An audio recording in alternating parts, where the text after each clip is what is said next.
여러분 안녕하십니까? 오늘 또 참으로 좋은 날입니다. 기쁨으로 충만함을 받으시기 바랍니다. 저는 오늘 누가복음 1장 19절로 20절의 말씀을 가지고 인생의 장애물이라는 제목으로 은혜를 나누고자 합니다.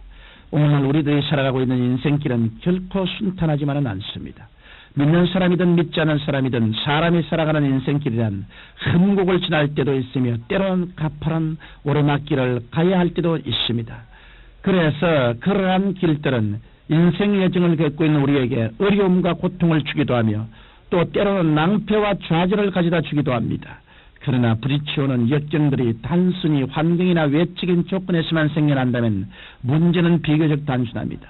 왜냐하면 상황과 조건이 장애가 된다 할지라도 그에 대처하는 사람의 중심이 올바로 되어 있으면 그 문제는 조만간 극복이 되고 말 것이기 때문입니다. 그러나 외부에서 다가온 문제가 극히 미약한 것이라 할지라도 그 문제에 대처하는 사람의 중심이 올바로 잡혀있지 않는다면 문제는 참으로 심각해집니다.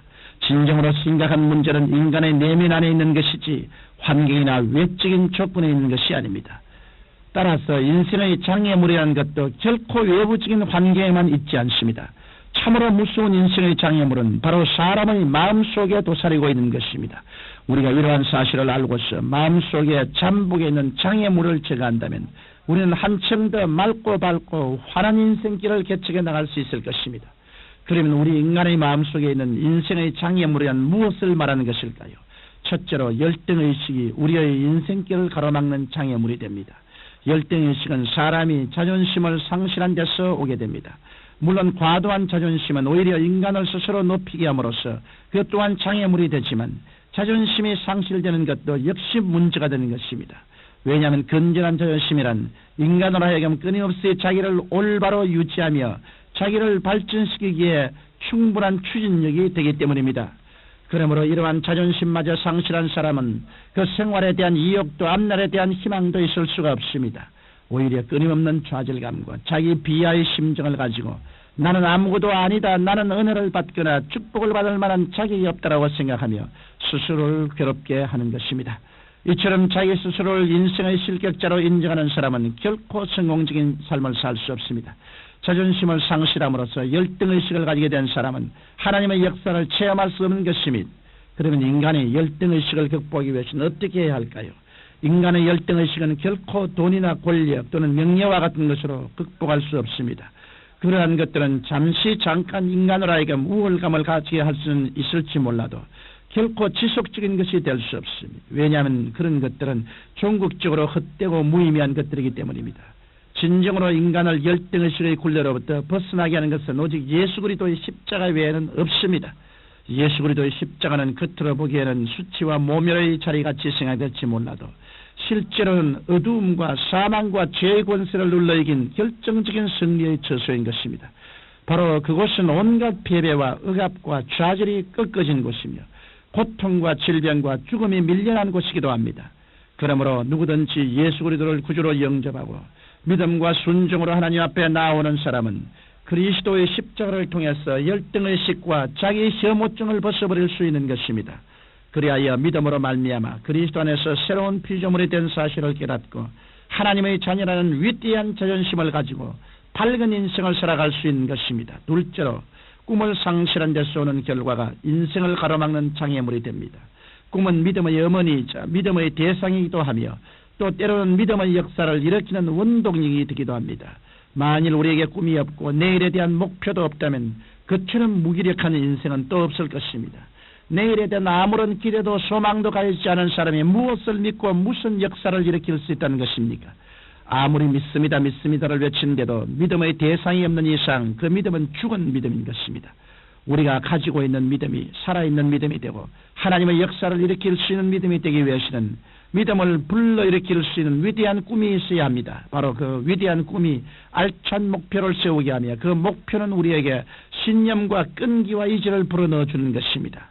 그러므로 우리가 진실로 하나님의 축복을 받기 위해서는 삶의 목표를 구체적으로 설정하고 그것을 끊임없이 바라보고 꿈꾸면서 믿습니다로 나아가야 합니다.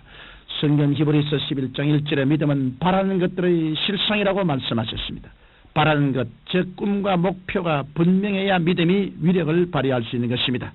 이러므로 여러분은 분명한 꿈과 목표를 가지고 있어야 합니다. 그럴 때 하나님께서 그 꿈을 통해서 여러분들이 위대한 인생을 살 수 있도록 역사하여 주시는 것입니다. 셋째로, 자신감의 상실은 인생의 치명적인 장애물이 됩니다. 이 세상에서 자신감을 상실하고 할 수 없다의 병에 걸린 사람은 정신적인 죽음에 이르는 병을 앓고 있는 사람입니다. 그 때문에 이런 사람은 아무것도 할 수가 없습니다.